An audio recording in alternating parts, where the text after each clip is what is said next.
Okay, today we're talking about the 5 most common sales mistakes software founders make. These are critical. Make sure you're not doing them.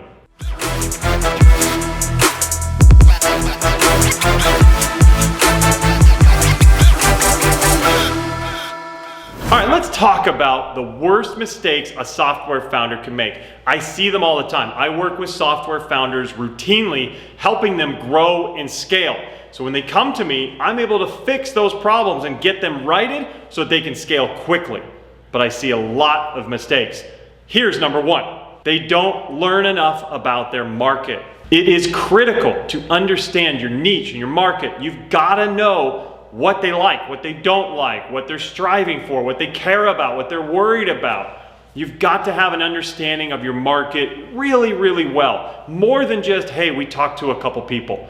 I'm talking you've got to have conversations with 10, 20, 30, 50 different people in market to have a pure understanding of what that ideal customer profile looks like, what that best user persona looks like. Who is your market? You're going to be able to develop towards them. You're going to be able to market towards them and sell to them much, much easier when you know. So don't forget to learn about your market.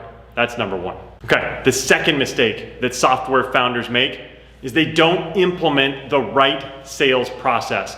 So many times when you launch a product, you're so excited for the product, you're worried that people will never hear about it. And so you go through all kinds of steps to get it out there. You put it over here, and you do a lot of marketing for your product to try and get some leads, to get some interest.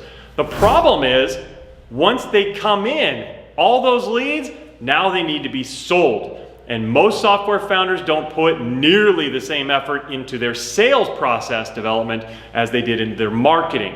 So you'd worked all this time to generate these leads, maybe you spent some money, you certainly spent some time, but once those leads come in, if you don't have the right sales process, gone. All those leads are trashed. It's like putting them in a shredder.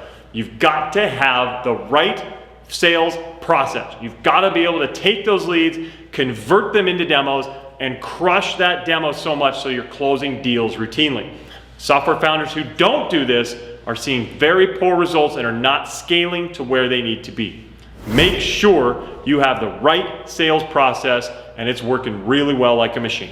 Okay, number 3 is related. Too many times software founders try to hire sales. They try to go find that great salesperson who's going to do it for them before they have the right sales process in place. Well, guess what? I've talked with multiple sales experts, including outsourced CEOs, companies who actually sell and provide outsourced services for sales, meaning they're going to give you a sales team that you can close with. However, when I ask them, hey, when is it the right time for somebody to bring in a sales team, whether it's a person in-house or an outsourced team, they all say, you've got to have your process nailed first. If you don't have the process set up, if it's not structured right, whoever comes into close, even if they have a lot of great experience, they're going to slip and fall and it's going to be ugly. Now you've shelled out all that cash and they're not performing because you don't have the right process. It's much better for you to develop the right sales process first. Make it work, see it working, see it iterating and getting better and better, and then you'll be ready to bring somebody else in, walk them through exactly how to do it. Bingo. They'll be able to close for you. So don't make the mistake of hiring a salesperson early before you have your sales process fully baked out. That's a bad one. Okay, number 4. Too many times software founders try to automate too much of the process. Meaning, hey, why don't we create a product, throw it out there on the web, and hopefully people click it, do the trial, and just sign up. Sounds amazing, right? Doesn't happen in the real world. Unless you have a $9 product, getting somebody to go through your funnel automatically and sign up is not likely. In fact, I set the breakpoint at about $50. Anywhere from $50 to $60. Under that, you might get people going through your funnel and converting. However, above that, you're going to need to have some sort of process walking them through personally. Meaning you're going to need to connect with them, you're going to need to guide them, you're going to need to do a demo.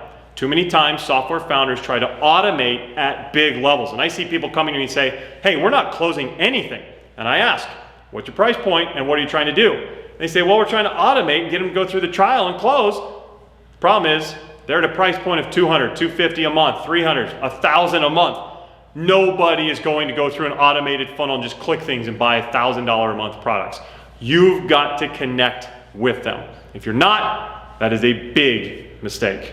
Okay, the fifth most common mistake: software founders do not get help from experts that have done it before. If you know somebody's already done it, somebody's already scaled their software company, they've already killed it, maybe they reached a dream of exiting, maybe they reached your dream of becoming an icon in their industry, get advice and help from them. Make sure that you're not reinventing the wheel. There are certain step-by-step things that you must do if you want to grow and scale your software company. Why try and figure them out on your own? Why go through all the trial and error, which is mostly error, hoping that you strike gold?